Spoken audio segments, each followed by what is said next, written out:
আসসালামু আলাইকুম। আমি চলে এসেছি আমার ম্যানলি ভয়েস নিয়ে। আর আজকে আমরা যাচ্ছি বড়তলার সেই চাচার কাছে। এই চাচার কাছে অনেক ধরনেরই আইটেম পাওয়া যায়। তার মধ্যে বিশেষ হচ্ছে এই চটপটি। চটপটিটি খুবই মজার ছিল।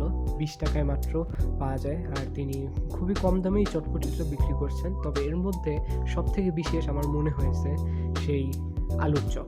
আলুর চপ, পুরি আর চটপটি নিয়েছিলাম। আর আলুর চপটি এত নরম ছিল, তার সাথে আরও ক্রাঞ্চিও ছিল আউটার লেয়ার। আর পুরি ডুবিয়ে ডুবিয়ে খেয়েছি সেই চটপটিটি।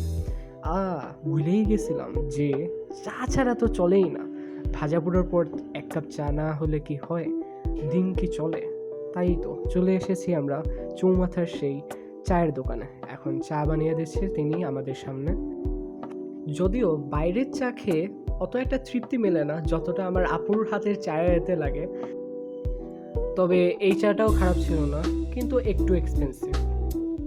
রয়েছে আমাদের সাথে মনোরম পরিবেশ। জোরপূর্বকভাবে চিয়ার্সের সাথে টাটা।